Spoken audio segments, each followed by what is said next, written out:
도련님 좀만 참으십시오. 안 돼! 역적의 누명을 쓰고 멸문당한 가문의 핏덩이. 절벽 아래 버려진 아기에게 다가온 것은 굴줄인 백호예야. 하지만 짐승은 아이를 물어뜯는 대신 잃어버린 새끼를 대하듯 자신의 젖을 물립니다. 20년 후 나는 너희가 만든 법으로 너희를 사냥할 것이다.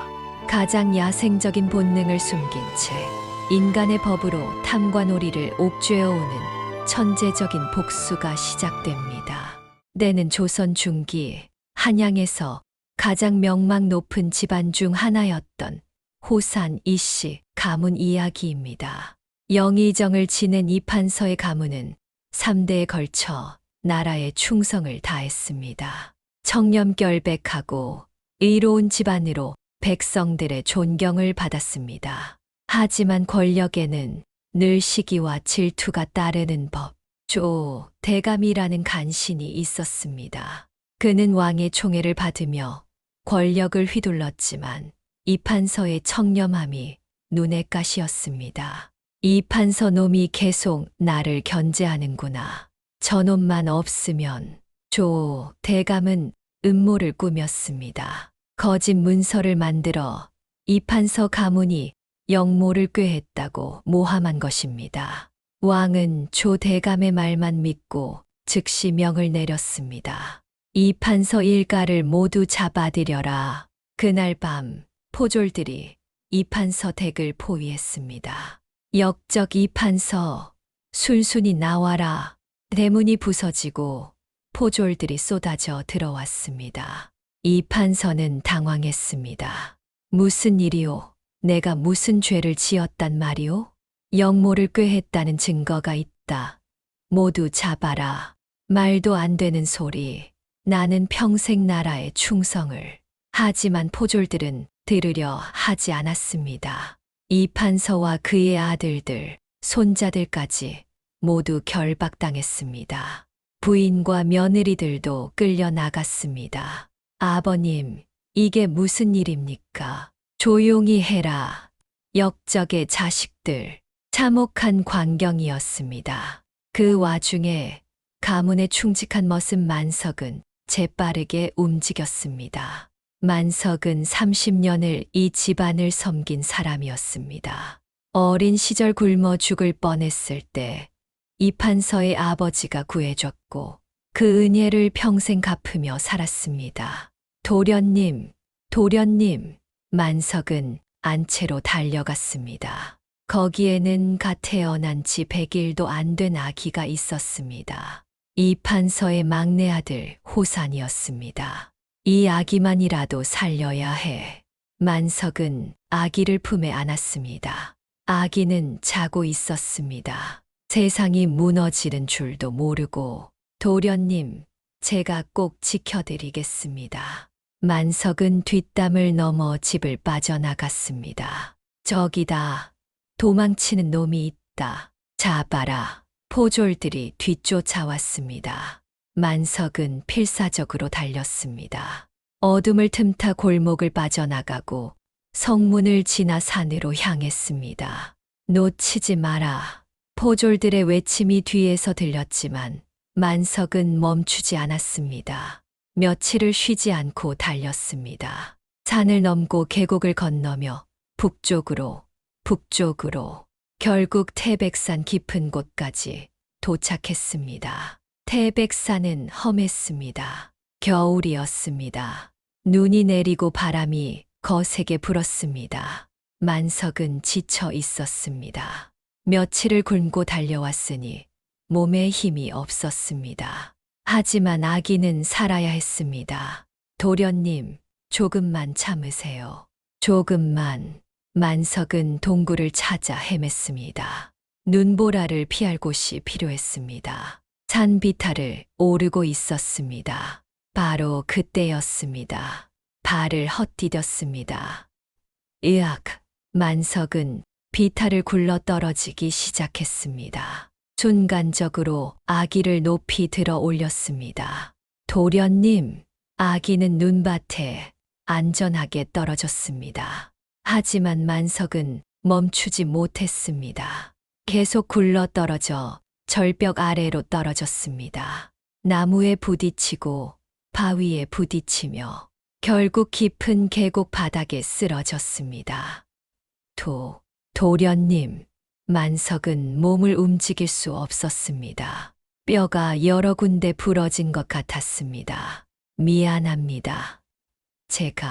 제가 지키지 못했습니다. 의식이 흐려졌습니다.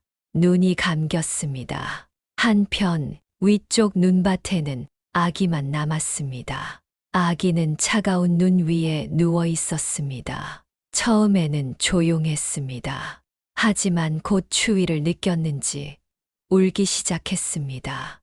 울음소리가 겨울산에 울려 퍼졌습니다. 하지만 아무도 없었습니다. 눈은 계속 내렸습니다. 아기의 몸 위로 눈이 쌓이기 시작했습니다. 얼마나 시간이 흘렀을까요? 아기의 울음소리가 점점 약해졌습니다. 추위에 지친 것입니다. 곧 얼어 죽을 것 같았습니다. 바로 그때였습니다.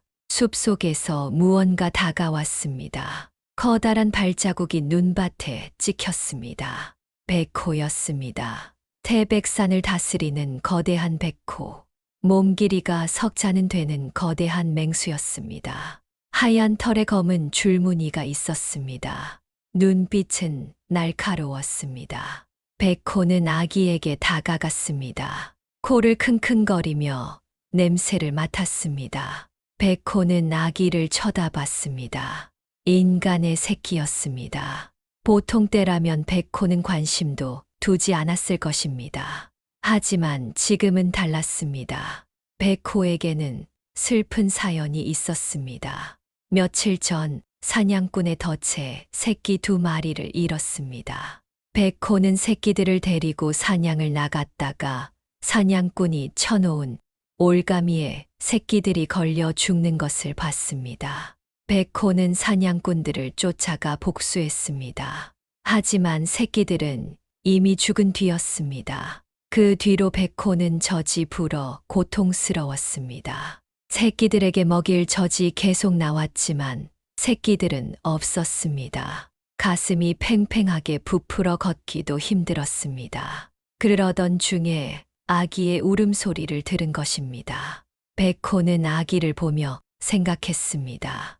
인간의 새끼지만 새끼는 새끼다.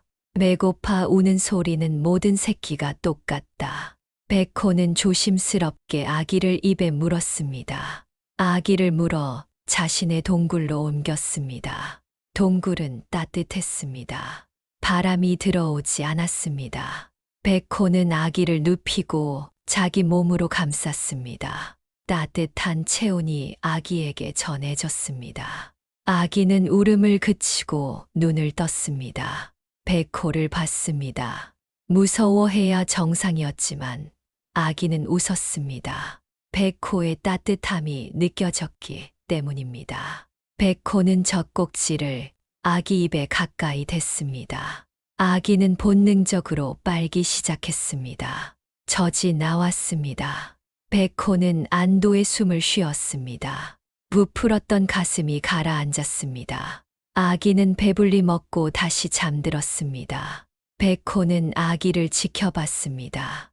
이제 넌 내 새끼다. 그날부터 백호와 아기의 동거가 시작됐습니다. 세월이 흘렀습니다. 1년, 2년, 3년. 아기는 자랐습니다. 백호의 젖을 먹고 백호의 체온으로 추위를 견디며 아기는 곧 걸을 수 있게 됐습니다. 백호를 따라 동굴 밖으로 나갔습니다. 숲을 배웠습니다. 어떤 풀이 먹을 수 있는지, 어떤 물이 안전한지. 백호는 사냥도 가르쳤습니다. 토끼를 잡는 법, 노루를 쫓는 법. 아이는 배웠습니다. 네 발로 달렸습니다.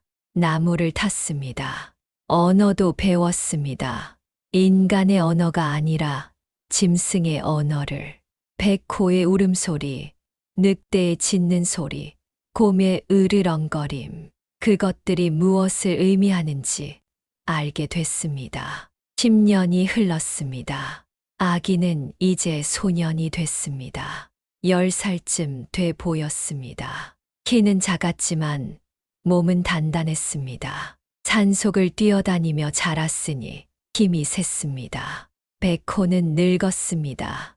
털의 흰 부분이 많아졌습니다. 하지만 여전히 소년을 지켰습니다. 소년과 백호는 형제처럼, 아니 모자처럼 지냈습니다. 소년은 백호를 어미라고 불렀습니다. 짐승의 언어로 백호도 소년을 새끼라고 여겼습니다. 잃어버렸던 새끼를 되찾은 것처럼 숲의 다른 짐승들도 소년을 알았습니다. 늑대들은 소년을 무리의 일원으로 받아들였습니다. 곰들도 소년과 친했습니다. 사슴들도 소년을 두려워하지 않았습니다.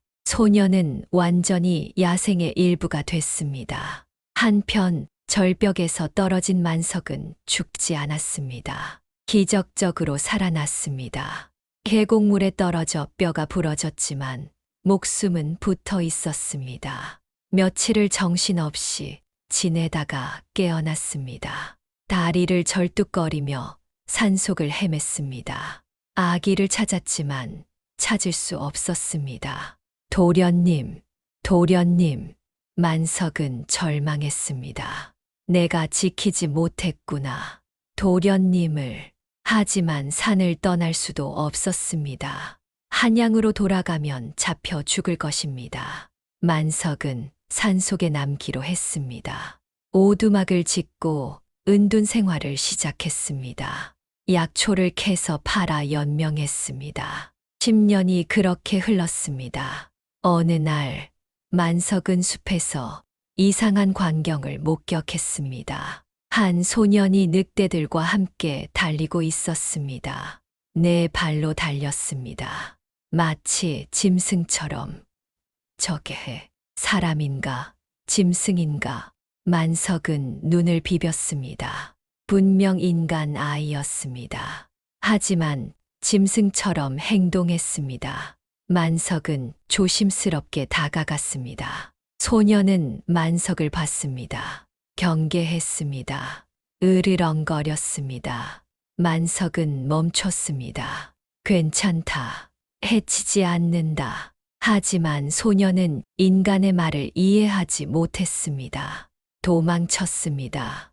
만석은 그 뒷모습을 보다가 뭔가를 발견했습니다. 소년의 어깨, 거기에 붉은 흉터가 있었습니다.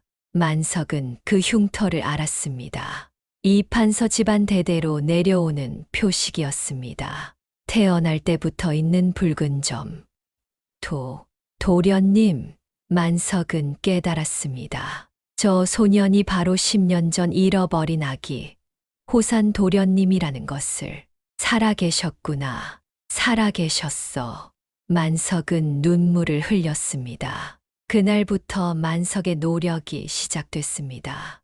매일 숲 어귀에 음식을 놓았습니다. 밥, 구운 고기, 과일.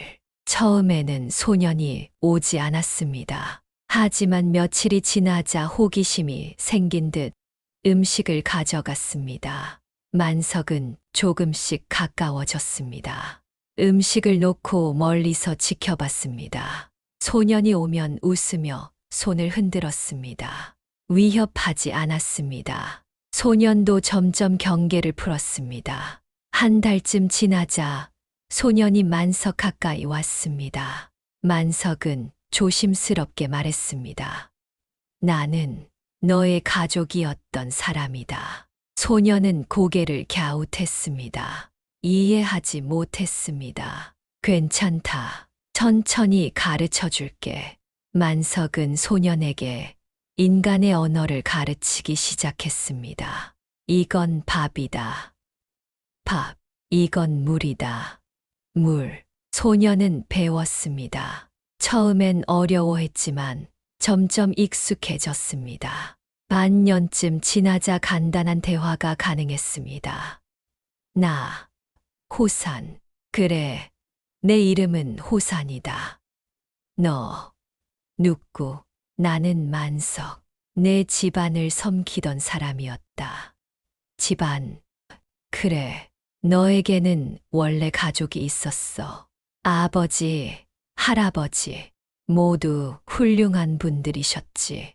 호사는 잘 이해하지 못했습니다. 하지만 만석의 따뜻함은 느낄 수 있었습니다. 만석은 호산에게 글도 가르쳤습니다. 천자문부터 시작해서 사서삼경까지 무예도 가르쳤습니다. 만석은 젊었을 때 무술을 배운 적이 있었습니다. 검술, 권법을 호산에게 전수했습니다. 호산은 빠르게 배웠습니다. 야생에서 자라 몸이 유연했고 반응이 빨랐습니다. 낮에는 만석의 오두막에서 인간의 것들을 배웠습니다. 하지만 밤이 되면 호사는 떠났습니다. 백호에게 돌아갔습니다. 어미, 나어. 백호는 호산을 반겼습니다. 몸을 비비며 기뻐했습니다. 호사는 백호를 안았습니다. 나 인간 배우고 있어. 하지만 너도 내 어미야. 절대 잊지 않을 거야. 백호는 이해했습니다. 새끼가 자라고 있다는 것을. 그것으로 충분했습니다. 호사는 두 세계를 오갔습니다. 낮에 인간 세계와 밤에 짐승 세계. 두 아버지, 두 어미 사이에서. 그렇게 호사는 특별한 청년으로 자라났습니다. 호산이 20이 되던 해였어요.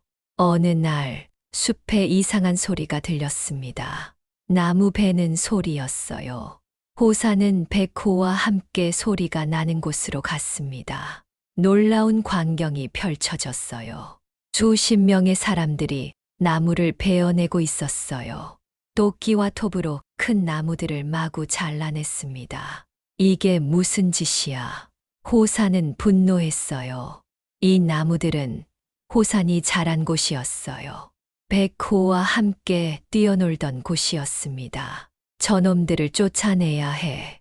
호산이 뛰어내려가려는 순간 만석이 나타났어요. 도련님, 안 됩니다. 만석 아버지, 저들이 우리 숲을 망치고 있어요. 알고 있습니다. 제가 먼저 가서 말해보겠습니다. 만석은 벌목꾼들에게 다가갔어요. 여보시오, 이 산은 사람이 함부로 건드릴 곳이 아니오. 벌목꾼 중 우두머리로 보이는 자가 비웃었어요. 뭐, 늙은이가 무슨 소리야? 이 산엔 산짐승들이 살고 있소. 나무를 베면 짐승들이 살 곳이 없어진단 말이오. 그게 우리와 무슨 상관이야? 우리는 명을 받아 일하는 거야. 명, 누구의 명이요? 조 대감님의 명이다. 만석은 그 이름을 듣자 온몸이 굳었어요. 조 대감, 호산 도련님의 가문을 멸족시킨 바로 그 간신이었습니다. 조 대감이라니, 이 산에 금맥이 있다더군. 조 대감님께서 그걸 캐내라고 하셨어. 그러니 꺼져. 벌목꾼이 만석을 밀쳤어요. 만석은 비틀거렸지만 물러서지 않았습니다. 안 됩니다. 금을 캔다고 산을 망치면 백성들이 피해를 입습니다. 시끄러. 늙은이 주제에. 벌목꾼이 도끼를 들었어요. 그때 숲속에서 으르렁거리는 소리가 들렸습니다. 백호였어요. 거대한 백호가 모습을 드러냈어요. 벌목꾼들은 겁을 먹었습니다. 호랑이다. 도망쳐. 벌목꾼들이 흩어졌어요. 하지만 다음 날 더 많은 사람들이 왔어요. 이번엔 사냥꾼들도 함께였습니다. 조 대감님께서 명하셨다. 산짐승들을 모두 잡아라. 사냥꾼들은 덫을 놓고 활을 쏘기 시작했어요. 숲이 전쟁터가 됐습니다. 며칠 뒤 만석은 다시 벌목 현장으로 갔어요. 이번엔 조 대감의 수하가 직접 와 있었습니다. 당신이 매일 와서 방해한다는 늙은이요. 그렇소. 나는 이 산을 지키려는 것뿐이요. 산을 지켜. 우습군. 이 산은 이제 조 대감님의 것이야. 수아가 비웃었어요. 조 대감님께서 관아에 문서를 제출하셨어. 이 산의 소유권을 받아냈지. 그게 무슨 소리요? 이 산은 원래 백성들의 것이었는데, 이제는 아니야.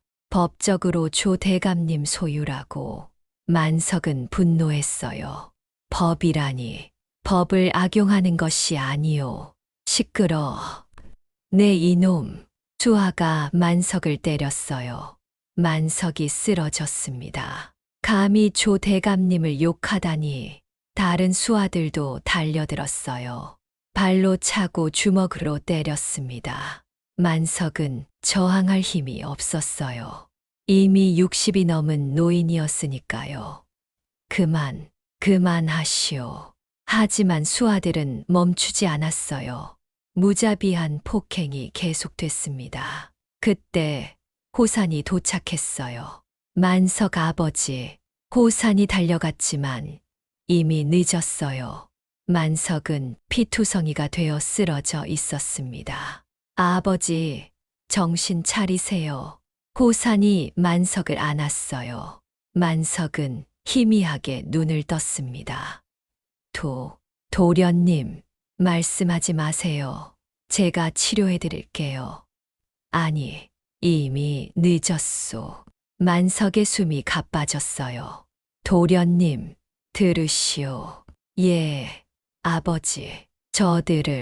저들을 짐승의 발톱으로 죽이려 하지 마시오. 만석이 호산의 손을 꽉 잡았어요. 짐승의 발톱으로는 저들을 이길 수 없소. 인간의 법으로 저들의 죄를 물어야 하오. 아버지, 도련님은 호산 이 씨의 마지막 핏줄이시오. 짐승이 아니라 인간으로 사셔야 하오. 만석의 손에서 힘이 빠졌어요. 아버지. 하지만 만석은 이미 숨을 거뒀습니다. 호산은 하늘을 향해 울부짖었어요. 그 소리는 숲 전체에 울려 퍼졌습니다. 백호도, 늑대들도, 모든 짐승들이 호산의 슬픔을 느꼈어요. 호산은 만석을 오두막 근처에 묻었어요. 무덤 앞에 무릎을 꿇고 절을 했습니다. 아버지, 약속드려요. 제가 반드시 복수하겠습니다. 하지만 아버지 말씀대로 하겠어요. 짐승의 발톱이 아니라 인간의 법으로. 호산은 일어섰어요. 백호가 다가왔습니다. 호산은 백호를 안았어요. 어미, 나 떠나야 해. 백호는 호산을 빤히 쳐다봤어요. 인간 세상으로 가야 해. 저들을 벌하려면 인간이 돼야 해. 백호는 슬펐어요. 하지만 이해했습니다. 새끼가 커서 떠나는 것을. 호산은 백호의 목을 쓰다듬었어요. 나 꼭 돌아올게. 약속해.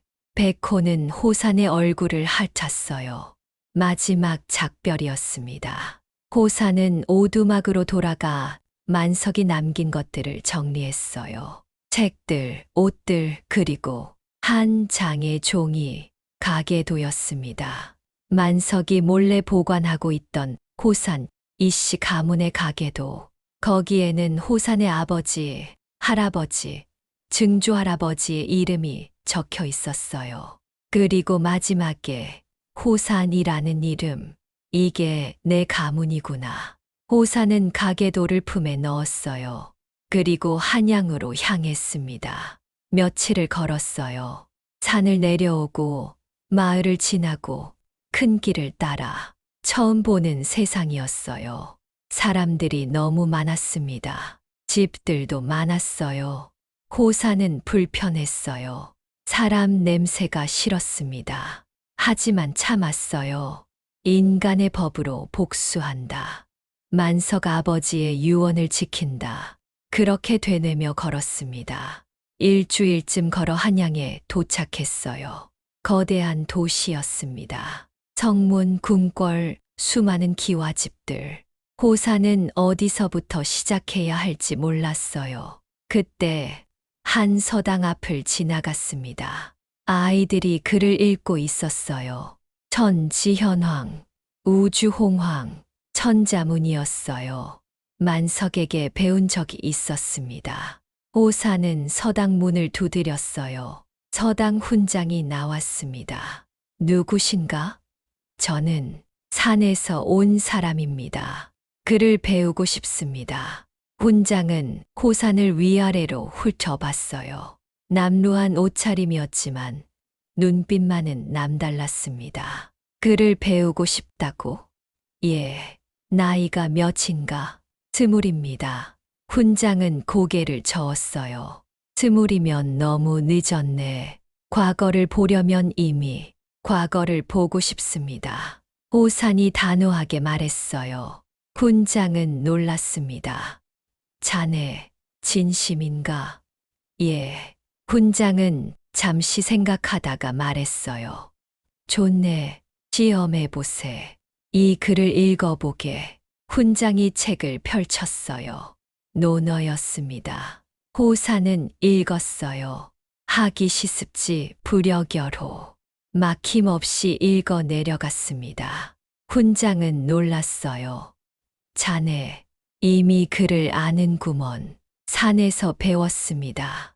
누구에게? 양아버지께. 훈장은 호산을 다시 봤어요. 흥미롭군. 좋네. 자네를 받아들이겠네. 호사는 서당에서 공부하기 시작했어요. 하지만 아이들과 함께 공부할 수는 없었습니다. 나이 차이가 너무 났으니까요. 훈장은 호산에게 따로 공부를 시켰어요. 자네는 기초는 이미 알고 있으니 심화 학습을 하겠네. 사서삼경을 깊이 읽었어요. 역사서도 읽었습니다. 법전도 읽었어요. 호사는 놀라운 속도로 배웠습니다. 산에서 자라며 익힌 비상한 기억력 덕분이었어요. 한 번 본 것은 잊어버리지 않았습니다. 한 달이 지나자 훈장은 감탄했어요. 자네, 천재로구먼. 이 속도라면 내년 과거에 응시할 수 있겠네. 정말입니까? 그렇네. 하지만 돈이 필요하네. 과거 응시료도 있고 한양에서 지낼 비용도. 호사는 고민했어요. 돈이 없었습니다. 제가 일을 하겠습니다. 낮에는 일을 했어요. 목재소에서 나무를 옮기는 일이었습니다. 산에서 자란 호사는 힘이 셌어요. 다른 사람이 하나 옮길 때 호사는 셋을 옮겼습니다. 저 친구 대단하네. 어디서 온 거야? 사람들이 신기해했어요. 밤에는 공부했습니다. 촛불을 켜고 새벽까지 책을 읽었어요. 그렇게 1년이 흘렀습니다. 드디어 과거 시험날이 왔어요.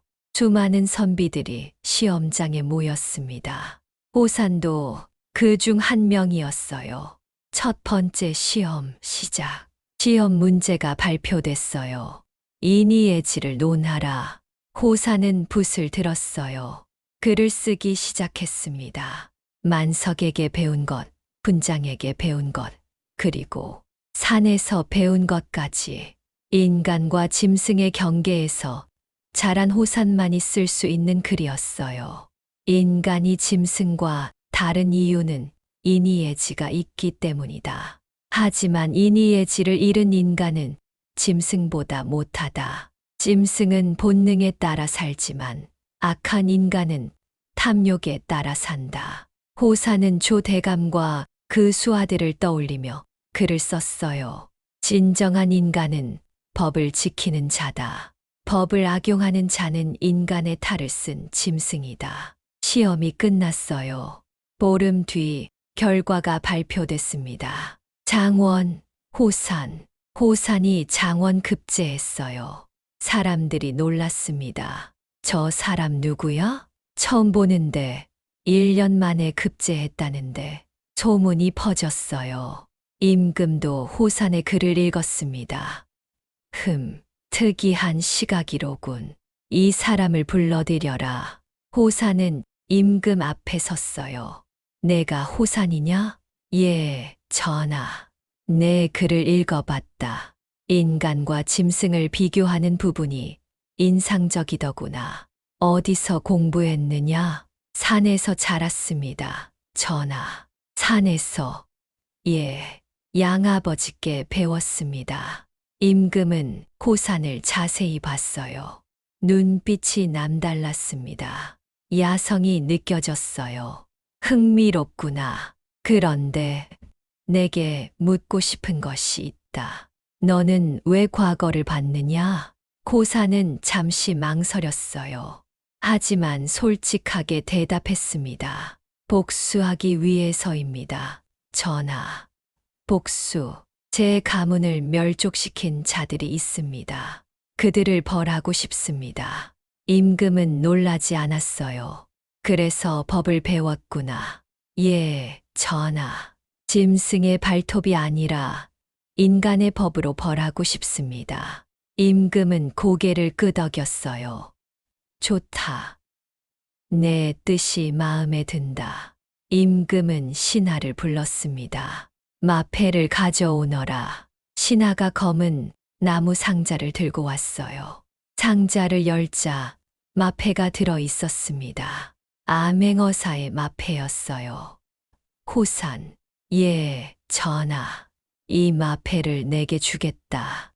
암행어사가 되어 탐관오리를 벌하라. 호산은 무릎을 꿇었어요. 감사합니다. 전하. 암행어사 마패를 받은 지 보름 뒤 호산은 고향으로 향했어요. 초라한 선비 행색이었습니다. 남루한 옷에 삿갓을 썼어요. 암행어사는 신분을 숨겨야 했으니까요. 며칠을 걸어 태백산 근처 고을에 도착했습니다. 하지만 기억 속의 고향이 아니었어요. 마을은 황폐했습니다. 집들은 반쯤 무너져 있었고 사람들은 굶주린 얼굴로 길가에 앉아 있었어요. 이게 무슨 일이지? 호사는 한 노인에게 다가갔습니다. 어르신, 이 마을에 무슨 일이 있었습니까? 노인은 한숨을 쉬었어요. 조 대감 때문이요. 저 양반이 이 고을원님과 결탁해서 세금을 마구 걷어갔소. 세금을요? 그렇소. 금 채굴한다고 산을 파헤치면서 백성들한테 부역을 시켰지. 돈도 안 주고 거부하면 매질을 했고 노인의 목소리가 떨렸어요. 우리 아들도 부역 나갔다가 사고로 죽었소. 바위에 깔려서. 그런데 관아에서는 아무것도 안 했습니까? 원님이 조 대감 편이니 뭘 하겠소.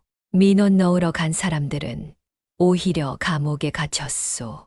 호사는 분노가 치밀었어요. 조 대감, 여기서도 이런 짓을. 호사는 산으로 향했습니다. 만석에 무덤이 있는 곳이었어요. 하지만 산도 변해 있었습니다. 나무가 대부분 베어졌어요. 민둥산이 되어 있었습니다. 곳곳에 구멍이 파여 있었어요. 금을 캐려고 판 구멍들이었습니다. 이렇게까지. 호사는 만석의 무덤 앞에 섰어요. 무덤은 다행히 무사했습니다. 호사는 무릎을 꿇고 절을 했어요. 아버지, 제가 돌아왔습니다. 이제 조 대감을 벌하겠습니다. 아버지 말씀대로 법으로. 바람이 불었습니다. 마치 만석이 대답하는 것 같았어요. 호사는 일어서서 주위를 둘러봤습니다. 증거를 찾아야 해. 조 대감의 비리를 증명할 증거를. 하지만 쉽지 않을 것 같았어요. 조 대감은 교활했습니다. 증거를 남기지 않을 거예요. 게다가 원님과 관리들도 조 대감 편이었습니다. 그들에게 물어봐도 진실을 말하지 않을 거예요. 어떻게 하지? 바로 그때였습니다. 나무 위에서 소리가 들렸어요. 까치였습니다. 검은색과 하얀색 깃털을 가진 까치 한 마리가 호산을 내려다보고 있었어요. 호산은 까치를 봤습니다. 너 날 기억하니? 까치가 고개를 끄덕이는 것 같았어요. 호산이 산에서 살 때 친하게 지내던 까치였습니다. 그래, 넌 날 기억하는구나. 호산은 웃었어요. 그리고 깨달았습니다. 그래, 인간한테 물을 필요 없어. 내게는 친구들이 있잖아. 호산은 숲 깊은 곳으로 들어갔어요. 만석의 오두막터였습니다. 오두막은 무너져 있었지만 그래도 추억이 남아있는 곳이었어요. 호사는 입에 손가락을 대고 휘파람을 불었습니다. 특별한 소리였어요. 짐승들만 알아들을 수 있는 신호였습니다. 잠시 뒤 숲이 움직이기 시작했어요. 까치들이 날아왔습니다. 한 마리가 아니라 수십 마리였어요. 들쥐들도 나타났습니다. 작은 몸으로 풀숲 사이를 헤치며 왔어요. 계곡에서는 수달 한 마리가 물을 튀기며 올라왔습니다. 심지어 여우, 너구리, 오소리까지 모여들었어요. 호산이 산에서 살 때 친구였던 동물들이었습니다. 오랜만이야, 친구들. 호산은 동물들을 하나하나 쓰다듬었어요. 동물들도 호산을 반겼습니다. 코를 킁킁거리고 몸을 비비며 기뻐했어요. 친구들, 내가 부탁이 있어. 호사는 동물들을 모아놓고 말했습니다. 물론 인간의 언어가 아니라 짐승의 언어로요. 울음소리, 몸짓, 표정으로 의사를 전달했어요. 나쁜 인간들을 벌하려고 해. 하지만 증거가 필요해. 너희가 도와줄 수 있겠니? 까치가 울었습니다. 도와주겠다는 뜻이었어요. 들쥐들도 꼬리를 흔들었습니다. 수달은 물속으로 들어갔다 나오며 준비됐다는 신호를 보냈어요. 고마워, 친구들. 호사는 구체적인 임무를 줬습니다. 까치들, 너희는 하늘에서 조대감의 집을 지켜봐. 누가 찾아오는지, 무슨 대화를 나누는지 듣고 와. 까치들이 날아올랐어요. 들쥐들, 너희는 땅 밑으로 들어가. 대감의 서재와 창고를 조사해. 숨겨진 것이 있는지 찾아봐. 들쥐들이 땅속으로 파고들었어요. 수달, 넌 강을 따라가. 대감이 배로 뭔가를 운반하는지 확인해. 수달이 계곡으로 뛰어들었습니다. 나머지 친구들은 마을을 돌아다니며 사람들이 하는 말을 들어봐. 대감에 대한 불만이나 증언을 기억해도 동물들이 각자의 임무를 수행하러 흩어졌어요. 호사는 오두막터에 남아 기다렸습니다. 해가 지고 밤이 됐어요. 까치 한 마리가 돌아왔습니다. 호산에게 날아와 앉더니 울기 시작했어요. 복잡한 울음소리였습니다. 하지만 호사는 이해했어요. 산에서 10년을 짐승들과 함께 산 사람이었으니까요. 대감의 집에 누가 왔다고? 원님, 까치가 고개를 끄덕였어요. 그리고 뭐라고 했지? 까치가 다시 울었습니다. 호사는 까치의 말을 통역했어요. 원님 대감님, 이번 달 세금을 더 걷었습니다. 여기 있습니다. 대감 수고했네. 하지만 이걸로는 부족해. 다음 달엔 2배로 걷게. 원님 하지만 백성들이 이미 굶주리고 있습니다. 더 거두면 대감 그게 내 알바인가. 자네도 분깃을 받으려면 일을 해야지. 호사는 이를 악물었어요. 증거가 필요해. 그들이 주고받는 걸 봤니? 까치가 다시 울었어요. 돈 보따리를 주고받는 모습을 봤다고 했습니다. 좋아. 그럼 그 돈이 어디로 갔는지 계속 지켜봐. 까치가 날아갔어요. 다음 날 들쥐들이 돌아왔습니다. 한 마리가 호산 앞에서 앞발로 땅을 긁었어요. 무언가를 표현하고 있었습니다. 호산은 집중해서 들쥐의 움직임을 봤어요. 서재 밑에 뭔가 있다고? 들쥐가 끄덕였습니다. 금고, 비밀 금고? 들쥐가 계속 긁었어요. 구체적인 위치를 알려주고 있었습니다. 서재 책장 뒤, 벽 안쪽. 알았어. 거기에 뭐가 있는지 확인해 봐야겠군. 이틀 뒤 수달이 돌아왔어요. 온몸이 젖어 있었습니다. 먼 거리를 헤엄쳐 온 것 같았어요. 수달은 호산 앞에서 몸을 떨어 물을 털어냈습니다. 그리고 앞발로 신호를 보냈어요. 호산은 수달의 말을 이해했습니다. 배를 따라갔다고 어디까지? 수달이 강하류 쪽을 가리켰어요. 그리고 배가 멈춘 곳에서 뭘 내렸지.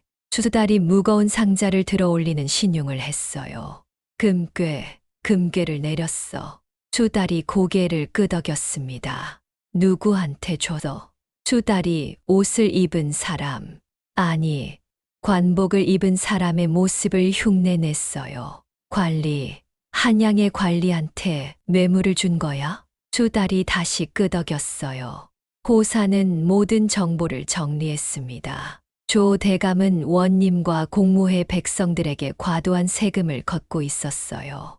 그 돈으로 금을 사서 한양의 고위 관리들에게 뇌물로 바쳤습니다. 증거는 조 대감의 서재에 숨겨진 비밀 금고 안에 있을 거예요. 아마 이중 장부나 뇌물 명단이 있을 겁니다. 좋아. 이제 그 금고를 열어봐야겠어. 한밤중 호사는 조 대감의 저택으로 향했어요. 물론 몰래요. 담을 넘어 서재로 들어갔습니다. 들쥐가 알려준 대로 책장 뒤를 살폈어요. 과연 벽에 작은 문이 숨겨져 있었습니다. 여기로군. 문을 열자 비밀 금고가 나타났어요. 하지만 자물쇠가 채워져 있었습니다. 열쇠가 필요한데 바로 그때 들쥐 한 마리가 나타났어요. 입에 뭔가를 물고 있었습니다. 작은 열쇠였어요. 너 이걸 어디서? 들쥐가 자랑스럽게 꼬리를 흔들었어요. 조 대감의 침실에서 훔쳐온 것 같았습니다. 고마워, 친구. 호사는 열쇠로 금고를 열었어요. 안에는 장부들이 가득했습니다. 하나를 펼쳐보니 이중 장부였어요. 왼쪽 페이지에는 관아에 보고한 세금 내역, 오른쪽 페이지에는 실제로 거둔 세금 내역. 차이가 엄청났습니다. 실제로는 2배를 거뒀는데 절반만 보고한 거예요. 나머지는 조 대감과 원님이 나눠 가진 겁니다. 이거면 충분해. 다른 장부도 있었어요. 뇌물 명단이었습니다. 한양의 고위 관리들 이름이 빼곡히 적혀 있었어요. 그리고 각자 얼마를 받았는지도 기록돼 있었습니다. 이 정도면 조 대감만이 아니라 관련된 모든 사람을 잡을 수 있어. 호사는 장부들을 챙겼어요. 그리고 조용히 서재를 빠져나왔습니다. 다음 날 호사는 증거를 정리했어요. 까치들이 들은 대화, 들쥐들이 찾은 금고, 수달이 추적한 금괴의 행방, 그리고 이중 장부와 뇌물 명단. 완벽했습니다. 인간 첩자로는 절대 구할 수 없는 증거들이었어요. 이제 마패를 꺼낼 때가 됐어. 호사는 품에서 암행어사 마패를 꺼내봤습니다. 검은 나무에 금색 글씨로 암행어사라고 새겨져 있었어요. 조 대감, 기다려라. 곧 너의 죄를 밝히겠다. 하지만 그때였어요. 까치 한 마리가 급하게 날아왔습니다. 다급한 울음소리를 냈어요. 호사는 깜짝 놀랐습니다. 무슨 일이야? 까치가 울면서 산 쪽을 가리켰어요. 호사는 까치의 말을 이해했습니다. 백호가 위험하다고? 까치가 격렬하게 고개를 끄덕였어요. 호사는 즉시 산으로 달렸습니다. 산에 도착하니 끔찍한 광경이 펼쳐졌어요. 산에 불이 났습니다. 사냥꾼들이 일부러 불을 지른 거예요. 저 짐승을 몰아내라. 백호를 잡으면 조 대감님께서 큰 상을 주신다. 수십 명의 사냥꾼들이 횃불과 창을 들고 산을 포위하고 있었어요. 그 중심에는 조 대감이 서 있었습니다. 저 백호만 죽이면 금맥을 마음대로 캘 수 있다. 놓치지 마라. 고사는 이를 악물었어요. 조 대감, 어미까지. 고사는 불길을 뚫고 산으로 올라갔습니다. 연기가 자욱했어요. 숨쉬기도 힘들었습니다. 하지만 멈출 수 없었어요. 어미, 어디 있어? 호산이 소리쳤지만 대답이 없었어요. 더 깊이 들어갔습니다. 그리고 절벽 근처에서 백호를 발견했어요. 백호는 절벽 끝에 몰려 있었습니다. 앞에는 사냥꾼들이, 뒤에는 절벽이. 백호는 늙었어요. 10년 전보다 훨씬 늙어 보였습니다. 털에 흰색이 많아졌고 움직임도 느렸어요. 사냥꾼들이 창을 겨눴습니다. 저 놈이다. 쏴라. 창이 날아갔어요. 안 돼. 호산이 뛰어들었습니다. 백호 앞을 막아섰어요. 창이 호산의 팔을 스쳤습니다. 피가 났어요. 사냥꾼들이 놀랐습니다. 저 사람은 누구야? 왜 호랑이를 보호하는 거지? 호산은 백호를 뒤로 밀었어요. 어미, 도망쳐. 어서. 하지만 백호는 움직이지 않았습니다. 호산을 버리고 갈 수 없었어요. 제발, 살아야 해. 호산의 눈에서 눈물이 흘렀어요. 절벽 끝에 몰린 백호. 앞에는 창을 든 사냥꾼들이, 뒤에는 깊은 낭떠러지가 있었어요. 백호는 으르렁거렸지만 힘이 없었습니다. 10년 전보다 늙었고 산불 연기 때문에 숨도 가빴어요. 사냥꾼 우두머리가 창을 겨눴습니다. 이제 끝이다. 저 놈을 잡으면 조 대감님께서 은 100냥을 주신다. 창이 백호를 향해 날아가려는 순간이었어요. 호산이 뛰어들었습니다. 백호 앞을 막아섰어요. 어미를 건드리지 마. 호산의 외침이 산에 울려 퍼졌어요. 창이 호산의 팔을 스쳤습니다. 피가 흘렀어요. 사냥꾼들이 당황했습니다. 저 사람은 누구야? 왜 호랑이를 보호하는 거지? 호산은 사냥꾼들을 노려봤어요. 눈빛이 날카로웠습니다. 마치 짐승 같았어요. 나는 이 산에서 자란 사람이다. 저 백호는 나의 어미다. 뭐, 정신 나갔나? 사냥꾼 우두머리가 비웃었어요. 호랑이가 사람의 어미라니. 말도 안 되는 소리. 믿든 말든 상관없다. 하지만 한 가지는 확실하다. 호산이 허리춤에서 검을 뽑았어요. 어미를 해치는 자는 내가 용서하지 않는다. 호산이 움직였습니다. 빨랐어요. 사냥꾼들이 반응하기도 전에 호산은 그들 사이를 파고들었습니다. 만석에게 배운 검술이었지만 움직임은 짐승 같았어요. 날렵하고 예측 불가능했습니다. 호산의 검이 창을 쳤어요. 창이 부러졌습니다. 다른 사냥꾼이 칼을 휘둘렀지만 호산은 몸을 낮춰 피했어요. 마치 표범처럼. 그리고 사냥꾼의 손목을 쳤습니다. 칼이 떨어졌어요. 이놈. 사냥꾼들이 한꺼번에 달려들었습니다. 하지만 호산은 당황하지 않았어요. 산에서 늑대들과 함께 사냥하며 배운 전술이었습니다. 여럿을 상대하는 법을 알고 있었어요. 호산은 계속 움직였습니다. 한 곳에 머무르지 않았어요. 사냥꾼들의 뒤로 돌고 옆으로 빠지고 높이 뛰어올랐습니다. 그리고 무기를 하나하나 제압했어요. 칼을 떨어뜨리고 창을 부러뜨리고 활을 빼앗았습니다. 잠시 뒤 사냥꾼들은 모두 무장 해제됐어요. 호산은 숨을 헐떡이며 섰습니다. 이제 꺼져라. 다시는 이 산에 오지 마라. 사냥꾼들은 겁을 먹었어요. 하지만 우두머리는 물러서지 않았습니다. 조 대감님께서 우릴 보냈다. 내 놈이 감히. 바로 그때였어요. 숲에서 으르렁거리는 소리가 들렸습니다. 늑대들이었어요. 수십 마리의 늑대가 사냥꾼들을 포위했습니다. 곰도 나타났어요. 거대한 곰 2마리가 나무 뒤에서 걸어 나왔습니다. 사슴들까지 모여들었어요. 호산의 친구들이었습니다. 호산이 휘파람을 불러 부른 거예요. 친구들 고마워. 호산은 동물들을 쳐다봤어요. 동물들도 호산을 봤습니다. 함께 자란 가족이었어요. 사냥꾼들은 완전히 겁을 먹었습니다. 괴물이다. 도망쳐. 사냥꾼들이 뿔뿔이 흩어졌어요. 호사는 백호에게 달려갔습니다. 어미, 괜찮아? 백호는 쓰러져 있었어요.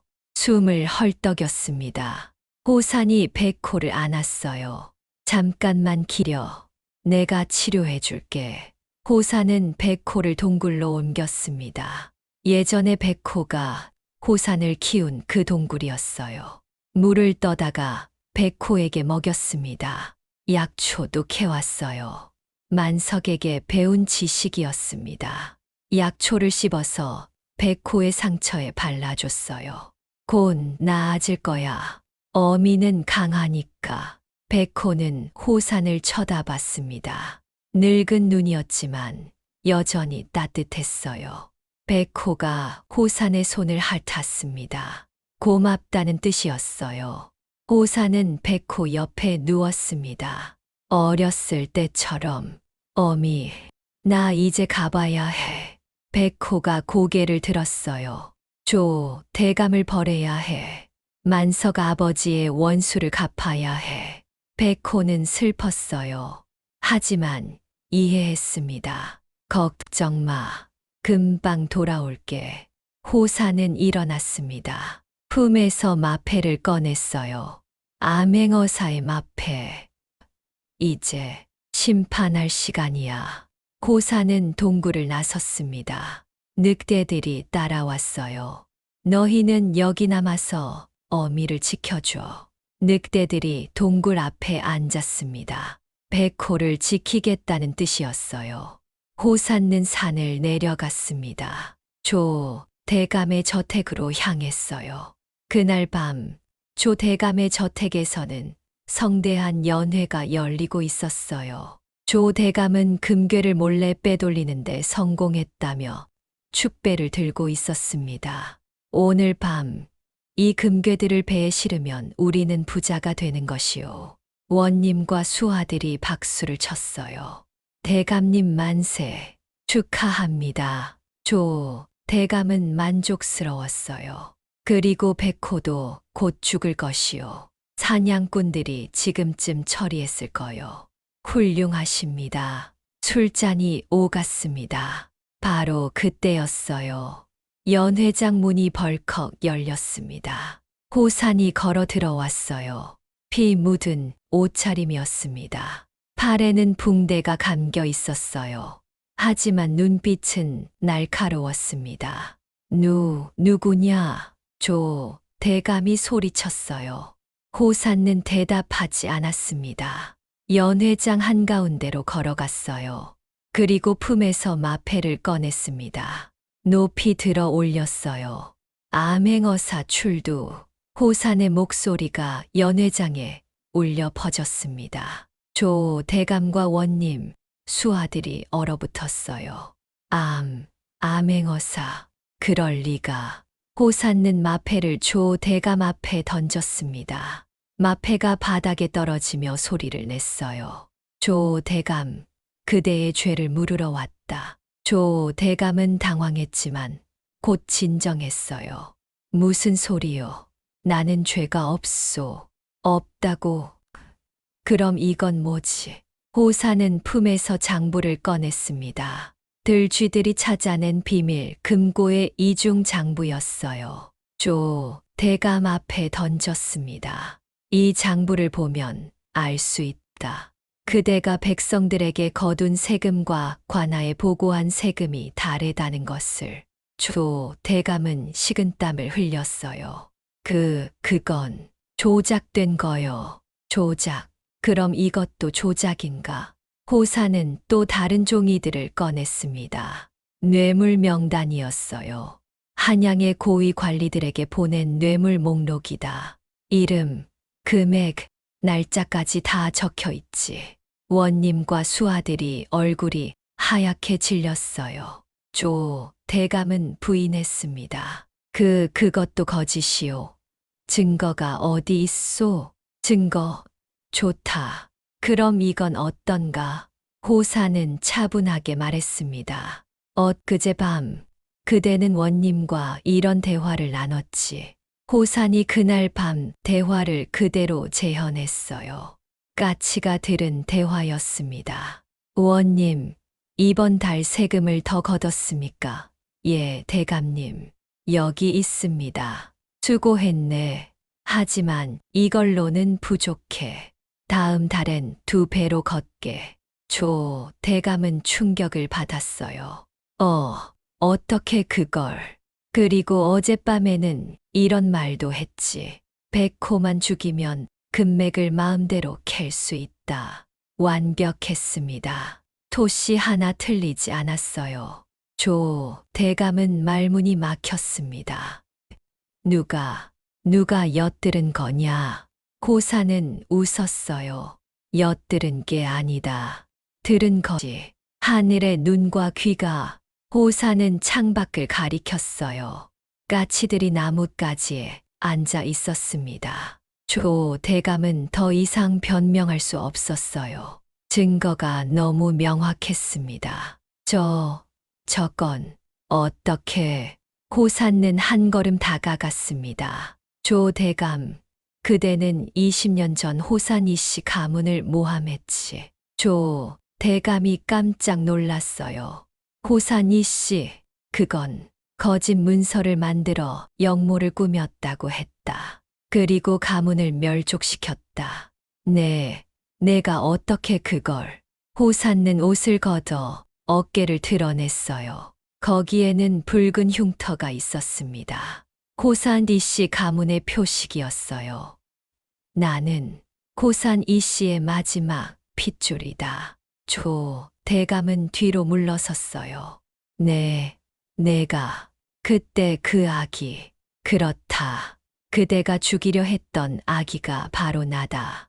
호산의 목소리가 차갑게 식었습니다. 20년을 기다렸다. 복수할 나를. 조 대감은 무릎을 꿇었어요. 제발 살려주시오. 나는 살려달라고. 그대가 죽인 사람들은 어떻게 하나? 호산는 조 대감을 내려다봤어요. 내 가족, 만석 아버지, 그리고 수많은 백성들. 그들은 그대 때문에 죽었다. 미안하오. 잘못했소. 이제 와서 사과해봤자 소용없다. 호산는 포졸들을 불렀어요.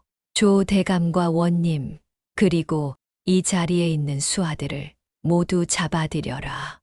이에 포졸들이 달려들어 조 대감 일당을 포박했습니다. 조 대감은 끌려가면서도 소리쳤어요. 나는 임금님의 총애를 받는다. 이대로 끝나지 않을 것이다. 호산는 차갑게 대답했습니다. 그 임금님께 진상을 보고할 것이다. 그대의 모든 죄를. 조 대감이 끌려갔어요.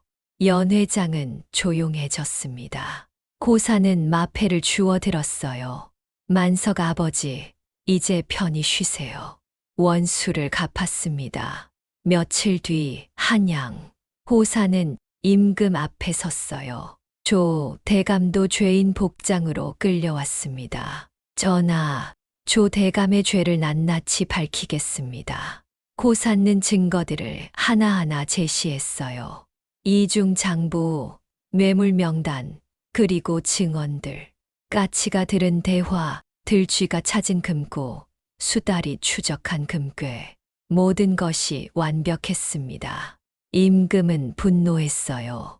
조대감, 짐을 이렇게 속였단 말이냐? 전하, 그것은 오해입니다. 오해. 증거가 이렇게 명확한데 무슨 오해냐? 임금은 호산을 봤어요. 호산, 그대는 대단한 일을 해냈다. 게다가 호산 이 씨의 마지막 후손이라니. 예, 전하. 20년 전 그 사건은 조작이었구나. 대감이 꾸민 음모였어. 그렇습니다. 임금은 한숨을 쉬었어요. 짐이 속았다. 호산 이 씨 가문에 큰 죄를 지었구나. 임금은 즉시 명을 내렸습니다. 호산 이 씨 가문의 명예를 회복하라. 그리고 조대감은 참수하라. 전하, 감사합니다. 호산은 절을 했어요. 임금은 계속 말했습니다.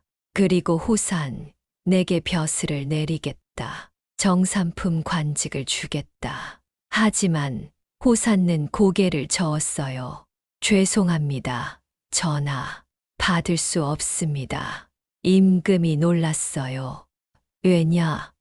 저는 한양에서 살기엔 적합하지 않습니다. 저는 산에서 자랐습니다. 그곳이 제 집입니다. 임금은 잠시 호산을 쳐다보다가 이해했어요. 그렇구나. 내 마음을 알겠다. 하지만 전하, 부탁이 있습니다. 말해보거라. 태백산을 보호해 주십시오. 함부로 나무를 베거나 금을 캐지 못하게 해 주십시오. 좋다. 그렇게 하겠다. 호산은 다시 절을 했어요. 감사합니다. 전하. 며칠 뒤 호산은 고향으로 돌아갔어요.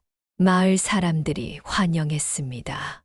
은인이십니다. 저희를 구해 주셔서 감사합니다. 호산은 웃으며 손을 흔들었어요. 하지만 오래 머무르지 않았습니다. 짐을 챙겨 산으로 향했어요. 만석의 무덤 앞에 섰습니다. 아버지, 다녀왔습니다. 대감을 벌했습니다. 이제 아버지도 제 가문도 편히 쉴 수 있을 겁니다.